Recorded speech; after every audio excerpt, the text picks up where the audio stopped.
Kani Mbaruk hapa. Asalamu alaykum. Wa alaykum salam habibi, kwema? Ramadhani inaenda Kama unaona nilivyonyongonyea mshikaji wangu. Mtoto wa Kiislamu hivyo lazima nifunge. Hongera bwana, sauti yako Mheshimiwa Rais amesikia. Matatizo ya watu wanasikilizwa.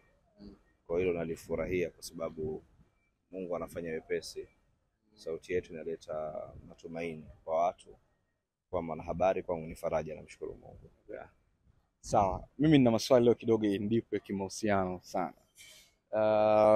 Kani, ni kweli mwanamke anaweza kuwa faraja na kawa anguko kwa mwanaume? 100%. Mwanamke ana nafasi ya kukupandisha, kukushusha.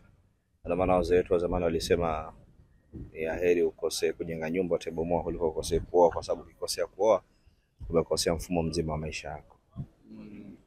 Kwa hiyo mwanamke ana hiyo nafasi, anaweza kukupandisha na anaweza kukushusha pia. Inategemea tu na mwanamke umempata wapi, mmekutana vipi, media na kitu gani. Kwa mahusiano na vitu vingi, lakini pia sio mwanamke tu, mwanaume pia anaweza kukupandisha, anaweza kukushusha pia. Lakini kesi nyingi zimekuwa za wanawake, kwa sababu unakuta mchezaji mpira wakati anaanza alikuwa yuko vizuri, baadaye mwanamke anakuja anabadilika, au sometimes mwanaume tu anakuwa na mwanamke anakuja shangaa mwanamke anabadilika alafu anakuwa ni mtu fulani hivi, lakini kuliko kesi za mwanaume kubadilika.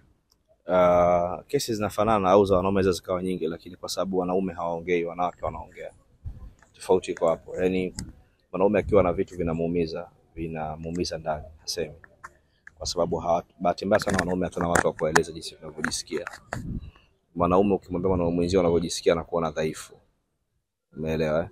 So kubadilika kwa tabia ya mtu kwa sababu ingia kwenye mahusiano huenda pia inasababishwa na anayokutana naye kwenye hayo mahusiano. Kuna watu wanaenjoy kwenye mahusiano kiasi kwamba nyote wanaona mbwa, na kuna mtu anaumia kwenye mahusiano kiasi kwamba jinsia ile yote anaona mbwa. Sio, umeelewa? Tofauti wenzetu wanawake wanazungumza, wanapata muda wa kutoa sumu, wanapata muda wa kuzungumza nayo waumiza. Wanaume hatuna huo muda. Ndio maana rahisi sana kutafsirika mwanaume amebadilika haraka sana, kwa sababu wakati mwingine stress, hiyo wakati mwingine kunogewa. Mwanaume akiwa na faida, akipata sehemu yenye utulivu, hakuna kitu kingine ambacho kinampa furaha zaidi ya mwanamke wake. Sawa, kumekuwa na hizi kesi mwanaume amepiga mwanamke, ameua, mwanaume amefanya hivi. Moja ya story ambayo nilisikia kwamba kuna namna wanawake pengine wanakuwa na majibu ambayo yanamfanya mwanaume afike to the extent, ndio wewe unafanya counseling ya kimahusiano. Is it true wanawake huwa na majibu makali kiasi kwamba wanaume wanashindwa kuvumilia? Ukiwa na hasira unaweza kuua kila siku, yani kwa sababu wanawake hawana nguvu. Silaha ya mwanamke ni kinywa chake, na mwanaume yote ambaye ukinyanyua mkono ukampiga mwanamke, hiyo battle ushafeli. Kwa sababu mkienda kwenye kikao mahakamani, wapi chochote ambacho tutazungumza, yeye anakaa kwamba alinipiga. Sio, umeelewa? Useme tukani chiti tukafanya nini, yeye anakaa sehemu moja tu, lakini alinipiga. Okay, ndio alinipiga. Kwa hiyo kisha sababu alinipiga, wewe una point tena. Kwa hiyo ukijiona una hasira, amekuudhi, kwa sababu mwanamke silaha yake ni kinywa, toka hiyo sehemu, ondoka hilo eneo. Sawa, na kidogo tuingie deep na tutamaliza na kupanda wanaume. Kwa nini wahenga walisema mwanamke atamfanyia vipi akumbuki wema? Wale wanasahau haraka, alafu ni maumbile yao. Udhi moja, kosa moja utakalomfanyia linafuta yote mazuri unayofanyia. Ni maumbile. Yaani usio kumwacha Jessica ukategemea Amina iko tofauti. Wanawake wote dunia nzima wako hivi. Yale ni maumbile. Wewe mnulie gari sasa hivi hapa, mpya mpe. Baada ukimuudhi na kuja kunifanyia jema tangu tuwe pamoja.